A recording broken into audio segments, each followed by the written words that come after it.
Welcome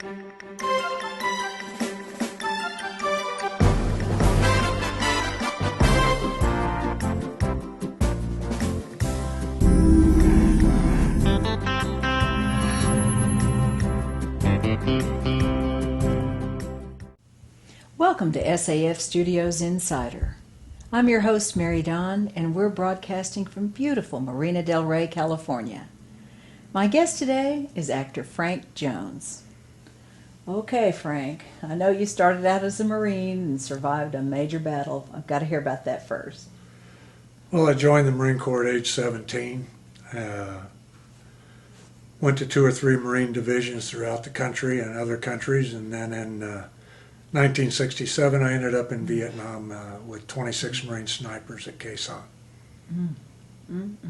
And just before my tour ended over there, we were surrounded by about 30,000 North Vietnamese Army regulars, 2,600 of us, and they held us under siege for about 77 days, hitting us with artillery and rockets. And I had a sniper platoon there.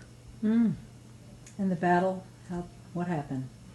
Well, the last I remember, I left there on the 31st of March, 1968, and we were still holding. I was a platoon sergeant of a sniper platoon that had 42 men in it, and when I left, I think there was, I had got wounded February the 8th, but I think there was only 4 or 5 people left that hadn't been wounded or killed, and I didn't see them again for almost 42 years.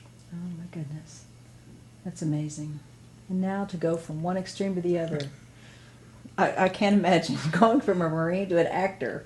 How did that happen? I can't imagine that either. This is not one of my goals. I have one of those stories that make people that want to be actors crazy. I was good friends with John Frankenheimer. He was a director, and I never asked him to put me in one of your movies, but he came up to me one day and said he needed help with a movie he was doing for TNT called George Wallace. Wanted me to be the technical advisor. I agreed, and they signed me to a contract, and I was doing that job, and the second day of filming, John came up and said, "Why don't you play Gary Sinise's bodyguard?" And I said, "Well, I don't want to be in the movies, John." And he said, "Well, you've been a bodyguard, you've been a police officer, and so all you got to do is just be you guarding him." Right. And he said, "I'll give you SAG extra pay," which was then $78 a day. My goodness. And I said, "Besides technical advising?" And he said, "Sure." I said, "I'll do that." So I filmed a scene, and the next day he watched the dailies, called me in his trailer, and he says, "You know, you look good on camera." And he says, "You're not self-conscious, you don't see the camera. Tomorrow I want you to say this." And I said, "Well, I don't want to say nothing." And he said, "Do you know what I'm offering you?" And I said, "No." He said, "They'll have to put you in the Screen Actors Guild and pay you 400 and some dollars a day." And I said, "Besides technical advising?" And he says, "Yeah." And I said, "What do you want me to say?"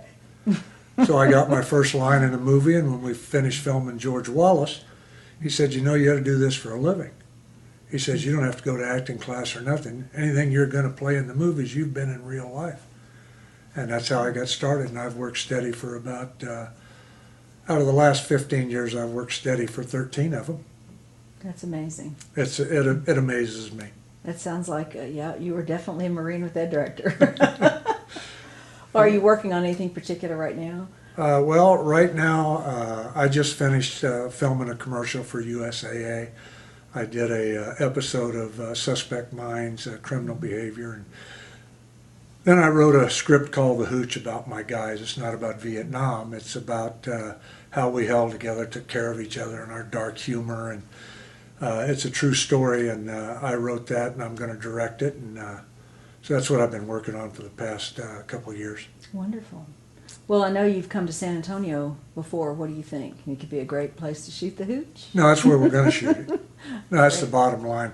We had looked at a lot of locations, and went on the internet, and then a lot of information and calling people, but I met Al in San Antonio when I came back there for the Khe Sanh Veterans Reunion, and that's where I hooked up with 4 of my guys, and went out to see the property and heard about the plans and what they're going to build and how they're going to build it and how it's going to be run, and all the. I don't look at Hollywood or any of those things. What I look for is professionalism, because I was in the Marine Corps 28 years. Sure.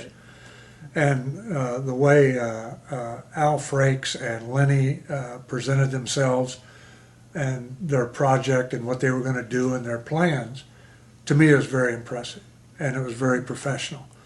And so I went out and looked at I think we drove the 500 plus acres looking at to see if we could put Vietnam there. Well, it's a movie studio. Sure. So after looking at everything, made a decision that we could film it there. We could make case on there, and we had the hills, and we had the jungle and the stream bed and everything that we needed to make a Vietnam movie and make it look like Vietnam. That's great. Well, we are so looking forward to it. Oh, you're not looking forward to it as much as I am. Not only that, my wife and I were thinking about moving to San Antonio. You'll love it. Oh, I know it. I love the people. I love the weather. I love the countryside.